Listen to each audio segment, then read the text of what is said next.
for years until documents and hearings proved it was real. Other programs, once denied, later appeared in declassified archives. Montauk sits in that gray area where there is just enough smoke to haunt people, but not enough officially released fire to satisfy a courtroom.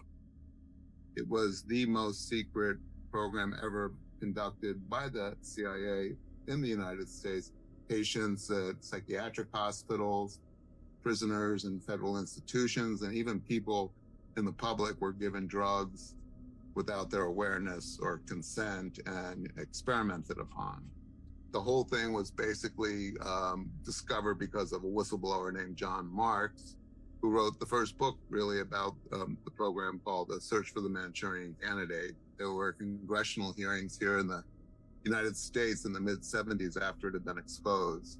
And during those hearings, the CIA finally admitted that this program existed. They admitted that it was probably not the right thing to do. They all were behind it. They all knew what they were doing, but they weren't doing it out of care or love. They were doing it out of military and political reasons. I am on medication now because of what happened to me when I was 16. I have not had any compensation or apology. I want everyone to know in Canada what went on. Here is the cynical question that hangs over all of it. If a government already admitted to drugging its own citizens, facilities that still hum with quiet power at night, the stories of experiments that sound too strange to be true, until history declassifies the next stack of files. If reality has seams, Montauk is where some people swear they saw them rip. If you've noticed...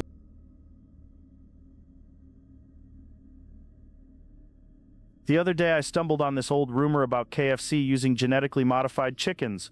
You know, the one everyone jokes about but never actually looks into. And it made me think, how many chickens does KFC go through every single day? Millions of pieces of fried chicken, non-stop, all across the world. But here's the weird part. Where are all these chickens coming from? I mean, seriously, you ever seen a farm with enough chickens to supply KFC alone? Not all fast food, not all grocery stores, just them. Even industrial farms don't add up when you look at the numbers. So I started wondering, how are they keeping up? Are there mega farms we're not allowed to see? Underground facilities? Or are they growing these chickens differently, faster, bigger, engineered behind closed doors?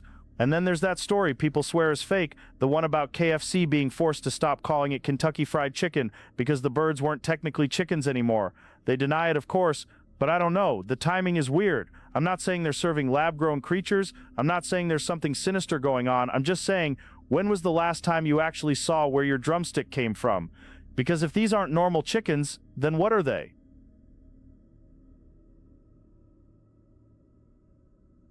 For instance, I think in the future, we'll be wasting hours and hours of our lives just watching videos of cats and dogs being adorable.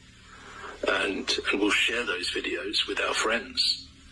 And our friends will respond not with words, but with a row of little circular laughing cartoon faces. And we'll call that progress. And also, we won't be able to watch any of those videos without having to skip an advert first. And that advert will be tailored to your internet viewing habits. Although for some reason it'll always be about some disgusting oatmeal cereal that you'll never buy anyway. And we'll also spend vast portions of our time on websites called social media sites, which we will hate, but we will have 6 different accounts for. And we'll spend most of our time looking for people online to have arguments with. And there will be far-right groups spreading misinformation about immigration on these social media sites, which will then be shared by members of our own family. And this will confirm what we've always suspected, which is that our Auntie Linda is a massive racist. And most importantly, we'll be able to access all of this on our phone. So when we go to bed, we'll take our phone with us. When we go to the toilet, we'll take our phone with us. When we come out of the shower, we'll grab our phone to see if we missed anything. And we won't dry ourselves with a towel anymore. We'll just sit on the edge of our beds, just dripping wet, scrolling on our phones. Just scrolling and scrolling. Because the scrolling never ends. You just keep scrolling. And one day, One day a far-right government will take advantage of the fact that we're just spending all day arguing with strangers on the toilet, and they will seize power whilst we're not looking, and that is when freedom and democracy will become a thing of the past. I imagine. I mean, I'm just guessing.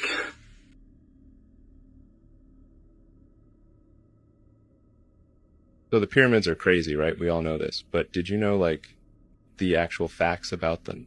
Like, you know that the pyramids line up perfectly with the Orion's belt, right? The Orion's belt is just a star constellation containing 3 supergiant stars, much bigger and brighter than the sun. You just cannot tell me that is a coincidence. It's too perfect. Another one is that the altitude of, like, the pyramids is the same number as the speed of light. If that isn't something exceptional to you, then I don't know what is. Some ancient drawings even have depictions of light bulbs. So obviously there's several theories on how they were actually built. Some say it was giants. And then the argument against that is, wouldn't we have found their bones by now? Some say it was some form of extraterrestrials. And then another theory is simply that they were far more advanced back then. But, like, think deeply. How do you actually think that they built such grotesque infrastructure? It's such an interesting topic. Do you think that with all the knowledge and machinery and tools and all that, that we could replicate something similar?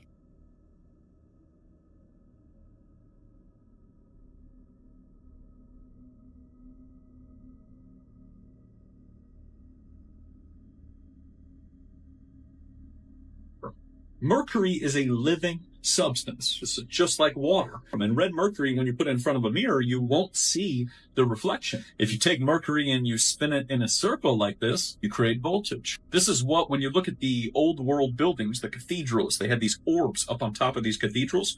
Those orbs can contain mercury, and they're brass on the outside or gold on the outside. They're iron on the inside, and they got mercury in the center. And what would happen is if a lightning strikes or the bell would ring, you would get a spiral, which would take place, and you got free electricity simply by just a little bit of mercury.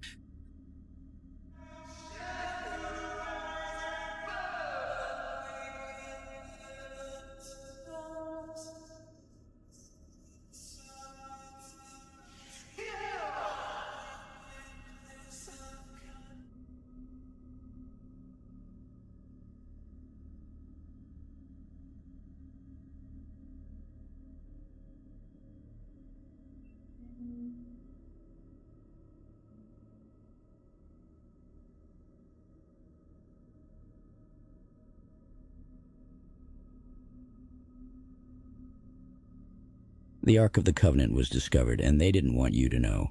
The 4th time I came in, there were 4 young men standing in there. One of them said, "We're the angels that have been assigned to the Ark of the Covenant." In 1982, a man named Ron Wyatt claimed to have discovered the Ark of the Covenant, buried in a cave 20 feet beneath the place where Jesus was crucified. Wyatt said that during the crucifixion, an earthquake split the rock beneath Jesus' cross, causing his blood to run down through the crack and land on the mercy seat of the Ark. He claimed to have taken a sample of the blood, which was later allegedly analyzed in an Israeli laboratory. But this is where it gets scary. Wyatt claimed that the laboratory found the blood to be unique, containing only 24 chromosomes instead of the usual 46, which he believed was proof of a virgin birth. He also said that when he tested the blood, he was shocked to see that it was still alive under the microscope. A declassified CIA document claims the Ark of the Covenant was located using remote viewing, a method where individuals use extrasensory perception to see distant places. The report states the Ark is real, protected by unknown forces. But God has this on his timetable, and it will be done at the perfect time. Comment video if you want me to share leaked footage of the Ark of the Covenant.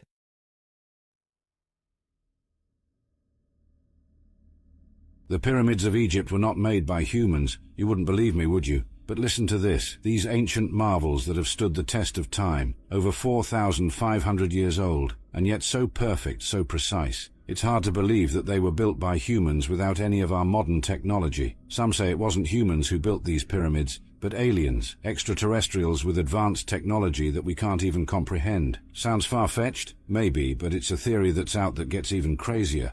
What if the pyramids were not tombs, but giant power plants? Imagine them harnessing the Earth's vibrations, generating and transmitting electricity, a technology lost to time, perhaps, Or could it be the Orion correlation theory? It suggests that the pyramids of Giza align with the stars in Orion's belt, a celestial map or a cosmic connection maybe. But here's where it gets tricky. Despite these thrilling theories, there's no solid proof. Most archaeologists believe in the ingenuity of human labor. But isn't it weird that these perfect structures, these ancient marvels, were built with such precision? Were the pyramids built by humans, aliens, or some unknown force? Now you might think him crazy, but what if?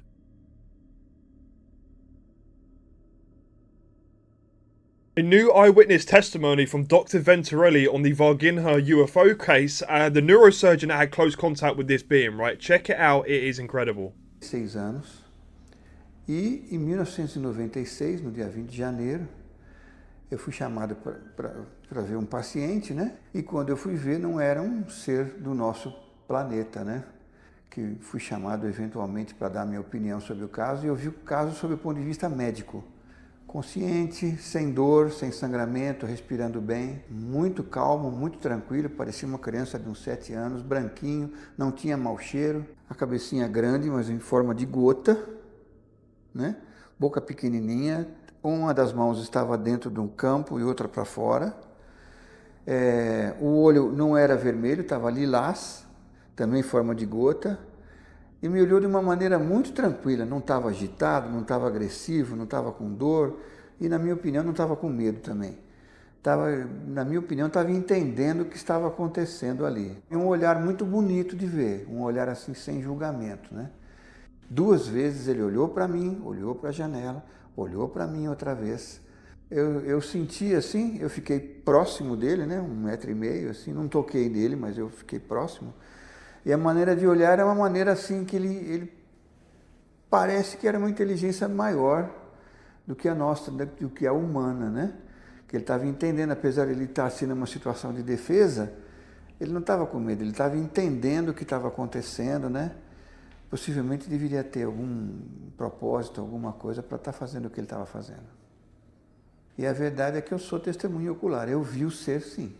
Podem falar o que for, brincam, zombam, falam uma porção de coisas, mas eu vi ali, deitado na minha frente. É importante as pessoas saberem que não estamos falando de dinheiro, estamos falando de uma coisa que muda o conceito da humanidade, né? Que é um ser de um outro local. Eu fui lá, não fui procurar, eu fui lá por um chamado, num acaso, ver um outro paciente e eu vi. Eu acho importante as pessoas saberem que sim, quem fala que viu, quem viu espaçonave, viram, nós vimos mesmo. E não é fácil ficar aqui na frente da câmera falando sobre isso. Que perguntam, parece que a gente está mentindo, você tem que insistir. Já jurei que vi mesmo e vi, né? Que os seres mais novos acreditem que existe sim.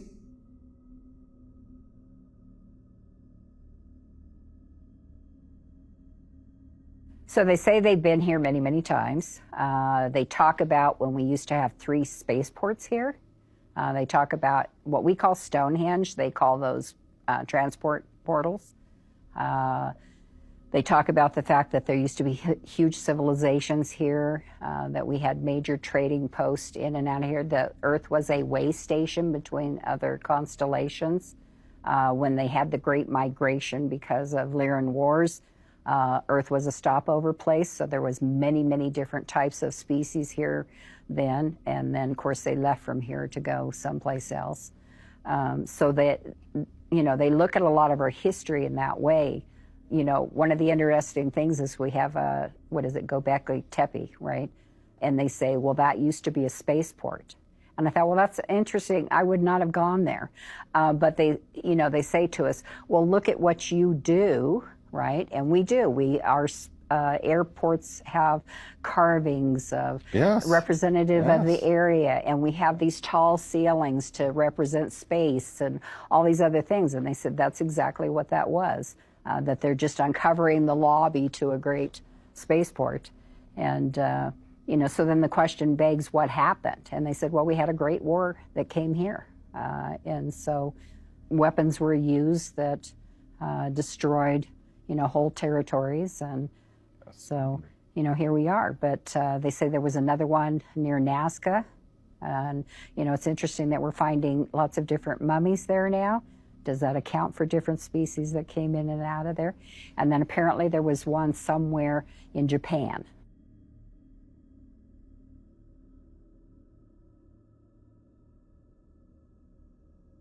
See, I told you.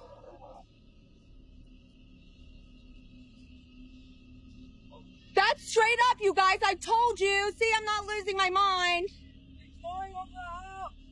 Holy moly! Oh my gosh! Oh my gosh!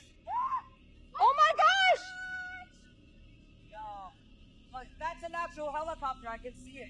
Look, there's two. Oh. The U.S. government.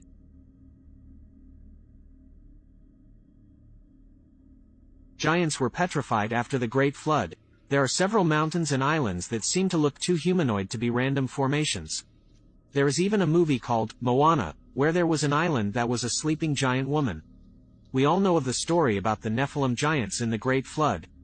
People say, if there are giants, why haven't giant bones been recovered? Well, they have, but not mere bones, but entire petrified Nephilim bodies. When these giants were wiped out, they became petrified and are seen all over the world, yet mistaken for mountains and islands. The giants were indeed that huge. The Book of Enoch describes giants as being 450 feet tall. Just so you can put the size of these behemoths into perspective, here is a photo of a man next to a 500-foot statue called the Statue of Unity in India. This statue is around the same size as the actual Nephilim giants, and a full adult male isn't even taller than its toe. These giants were so tall that they could easily be mistaken as a mountain once petrified and vegetation grows around and over them.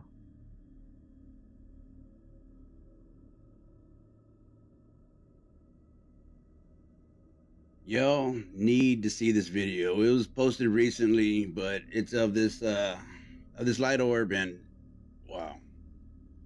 Now, usually I don't like to post light orb videos because majority of the time they're explainable. They can be any kind of aircraft, airplanes, drones, helicopters, what have you. But look at this thing. It takes a little bit before it enters into the screen, but as it does, you see it traveling, and it comes to a complete stop, and then it drops down. And then it starts to take off into the thunderstorm, which there's a whole theory behind that also. But look how fast this thing goes. As it exits, you can actually see some sort of light streak behind it. Holy, come look at this. Honest to God. Now, the whole theory with the thunderstorms is that sometimes these crafts can actually use them as an energy source, maybe even a way to charge up their vehicles.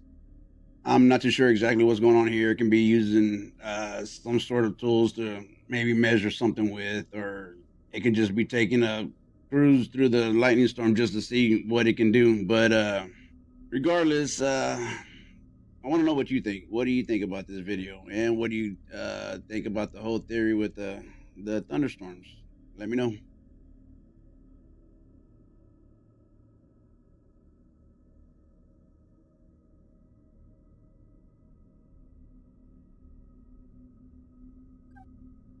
Babe. Look. Whoa, what the hell? What the fuck is that? What is that? That thing's going quick. That's an orb.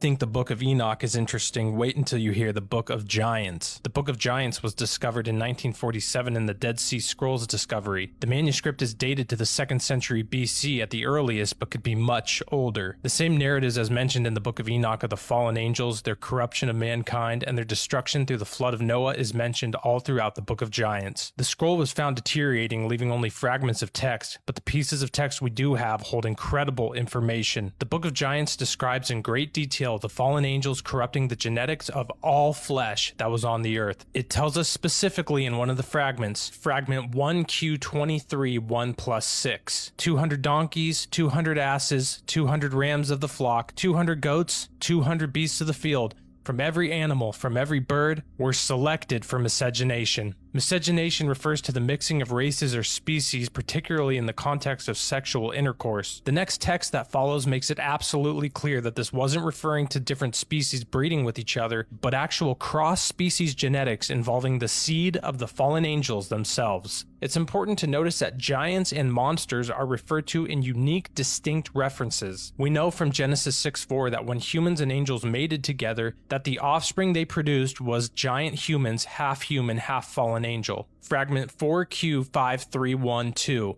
They defiled, they begot giants and monsters. They begot, and behold, all the earth was corrupted. Through this, we can come to the conclusion that these fallen angels were breeding with animals, and their offspring would be half animal and half fallen angel and very large in size. This reality would make sense with all the ancient depictions of monsters and creatures. Maybe those creatures weren't figments of their imagination, but actual half-human, half-fallen angel monsters roaming the earth. These beings maybe could have even held the capacity to think and reason just like the giants could. We know that giants had the capability to hold conversations because of the account of Goliath challenging and enticing the armies of Israel in 1 Samuel 17:8-10. A fragment of the Book of Giants also confirms some of these monsters having the ability to reason and communicate, when some of the giants had dreams of their destruction and shared these dreams with the monsters. Fragment 4Q530, column 2. Thereupon 2 of them had dreams, and the sleep of their eyes fled from them, and they arose and came to, and told their dreams, and said in the assembly of their comrades, the monsters. These monsters didn't hold the same connection to the fallen angels as the giants. The Book of Giants and the Book of Enoch describes the fallen angels' close connection to their children, the giants. Whereas these monsters were their offspring, they weren't cared for as deeply by the fallen angels as the giants were. Here's a verse from the Book of Enoch. And inasmuch as they, the watchers, delight themselves in their children, the giants, the murder of their beloved ones shall they see, and over the destruction of their children shall they lament, and shall make supplication unto eternity. The Book of Giants, fragment 4Q530, fragment 7. The children of angels are the giants, and they would not let their loved ones be neglected. All throughout the Book of Giants, the giant children offspring of the fallen angels and humankind were having ominous dreams of their destruction. One of the giants has a dream of a tablet with many names submerged under water, and when lifted from the water, only 3 names remained. This dream symbolizes the destruction of all the unpure fallen life forms on the earth through the flood of Noah. The great flood of Noah now makes sense. Noah, his family, and the animals that were brought onto the ark were brought on not because of their righteousness, but because the rest of creation had been corrupted by the fallen angels and their genetic manipulations.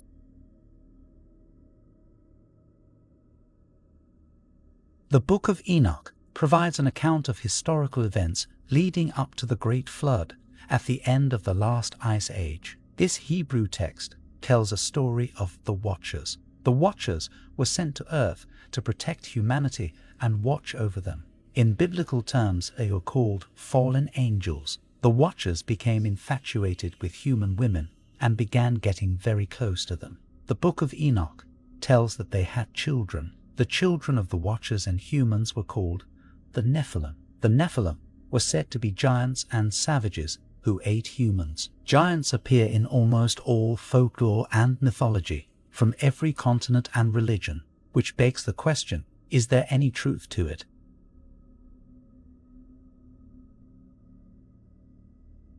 Nephilim giants have been one of the most intriguing creatures that were covered in the Bible. But what if I told you that the stories about the Nephilim weren't only covered in the Bible, but also in many other books within the Dead Sea Scrolls themselves? In fact, there is actually a book particularly known as the Book of Giants that is all about the Nephilim giants. We get the full story on these hybrid creatures, their angelic fathers, and their eventual demise. As the Bible emphasized, these giants were incredibly evil and nearly ended humanity as we know it. Here is the Book of Giants explained. For those of you who are unaware, the Book of Giants is part of the larger corpus of writings associated with the Book of Enoch, a non-canonical work revered in some early Jewish and Christian traditions. The text is thought to have been composed between the 3rd and 2nd centuries BCE. It was found among the Dead Sea Scrolls at Qumran, making it part of the literature of the Essenes, a Jewish sect that preserved many ancient writings. The Book of Giants was also known in later Manichaean traditions, blending Jewish, Christian, and Zoroastrian influences. The Book of Giants elaborates on the events leading up to the Great Flood. It focuses on the Nephilim, described as giant offspring of the fallen angels, called the Watchers in the Book of Enoch.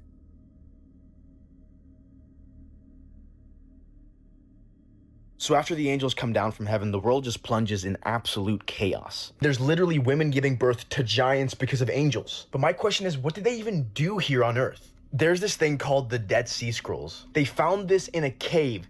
This thing is 2,000 years old. On one of these pages, it really focuses on the fallen angels. And this blows my mind every single time. Because this is called, no joke, the Book of Giants.